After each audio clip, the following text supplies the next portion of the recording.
नमस्कार दोस्तों। एक मित्र ने पूछा है कि अपने नाम पर दर्ज एफआईआर को कैसे चेक कर सकते हैं? कैसे पता कर सकते हैं कि क्या किसी के नाम पर एफआईआर दर्ज है या नहीं है? नाम पर एफआईआर का दर्ज होना कई तरह की मुश्किलें खड़ी करता है। सबसे पहला, अगर मान लेते हैं वो कॉग्निजेबल ऑफेंस है तो सीधे गिरफ्तारी हो सकती है।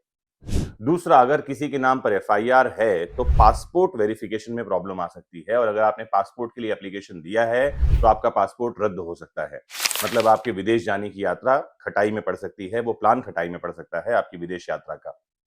और अगर आपने किसी सरकारी नौकरी में आवेदन कर रखा है तो इस एफआई के चलते आपकी नौकरी, अगर आपने एग्जाम क्लियर भी कर लिया है तो नौकरी लगने में बाधा आ सकती है, आपकी ज्वाइनिंग नहीं हो सकती। तो साधारण सा प्रश्न है, अपने नाम पर एफआईआर को कैसे चेक करें? और आज का ये लेक्चर इसी एक साधारण प्रश्न पर बेस्ड है। आपको लास्ट तक जुड़े रहना है इस लेक्चर से, शेयर करते रहना है, सब्सक्राइब कर ही लिया होगा तो बेल आइकॉन क्लिक कर लेना है और कमेंट बॉक्स में जुड़कर पूछना है। अगर ऐसे ही किसी सार्वजनिक महत्व का प्रश्न आपके जीवन से भी जुड़ा है तो कमेंट बॉक्स में पूछिए, मैं उसका आंसर आपको देने का प्रयास करूंगा। आइए शुरू करते हैं। तो एफआईआर क्या है? एफआईआर का पूरा फुल फॉर्म होता है फर्स्ट इंफॉर्मेशन रिपोर्ट, जिसे हिंदी में कहा जाता है प्रथम सूचना प्रतिवेदन। किस बात की सूचना है ये?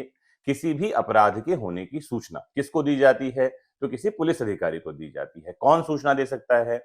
Any person who is aware of any such happening which comes under any offence. ऐसी किसी घटना की जानकारी जिस किसी के पास है, जो अपराध होना प्रतीत होता है, इसकी जानकारी सीधे पुलिस को दी जाती है। कब दी जानी चाहिए? तो अपराध होने के तुरंत बाद दी जानी चाहिए। तो ये जानकारी पुलिस को दी गई। पुलिस अगर मैटर कॉग्निजेबल है, कॉग्निजेबल नॉन कॉग्निजेबल दो तरह के मैटर होते हैं हमारे बीएनएसएस में। कॉग्निजेबल का मतलब होता है गंभीर मामले जिसमें पुलिस बिना वारंट के सीधे ही गिरफ्तार कर सकती है, और नॉन कॉग्निजेबल का मतलब होता है कम गंभीर मामले जिसमें पुलिस बिना वारंट के गिरफ्तार नहीं कर सकती, मजिस्ट्रेट द्वारा वारंट इशू करना बहुत जरूरी होता है। तो यहां तक आपने समझा कि एफआईआर क्या होता है और पुलिस को एफआईआर दर्ज करने के बाद क्या कुछ अधिकार मिले हुए हैं। आइए सीधे प्रश्न पर चलते हैं कि अगर आपके नाम पर एफआईआर है, इस बात को कैसे जांचा जाएगा, कैसे चेक किया जाएगा। तो अपने नाम पर एफआईआर चेक करने के कई तरीके हैं। सबसे पहला, पुलिस स्टेशन जाकर एफआईआर की कॉपी मांग ली जा सकती है। दूसरा तरीका यह है कि ऑनलाइन चेक किया जा सकता है। और तीसरा तरीका यह है कि आरटीआई के तहत भी जानकारी प्राप्त की जा सकती है। अगर आप ऑनलाइन चेक करना चाहते हैं तो आपको जाना होगा राज्य पुलिस की आधिकारिक वेबसाइट पर, या सीसीटीएनएस पोर्टल जो है, इस पर भी ईएफआईआर का विकल्प चुन सकते हैं।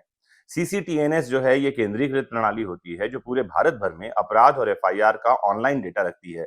इस पोर्टल का उद्देश्य है डिजिटल पुलिसिंग को बढ़ावा देना और जनता को सुविधाजनक सेवा देना। फिर आप जो है, अगर मान लेते हैं कहीं से आपको जानकारी मिली है कि कोई एफआईआर आपके नाम पर है और एफआईआर नंबर अगर है, तो एफआईआर नंबर, नाम, मोबाइल नंबर, इसमें से कोई भी एक चीज वेबसाइट पर डालेंगे सीसीटीएनएस पोर्टल पर तो जानकारी निकल आएगी। फिर एक कैप्चा कोड आएगा, कैप्चा भरेंगे तो वो जानकारी स्क्रीन पर आ जाएगी जिसका प्रिंट आउट लिया जा सकता है।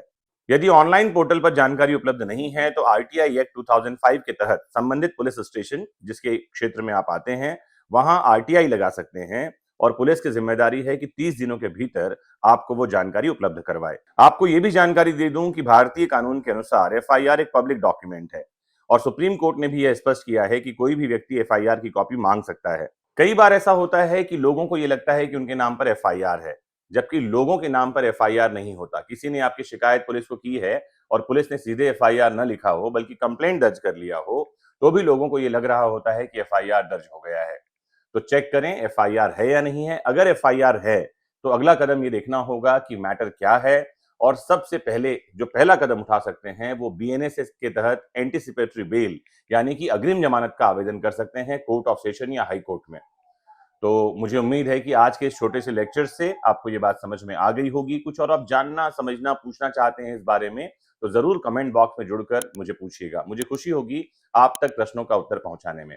जुड़े रहना है आपको आपके फेवरेट प्लेटफॉर्म विधिक शिक्षा से। नमस्कार, जय हिंद।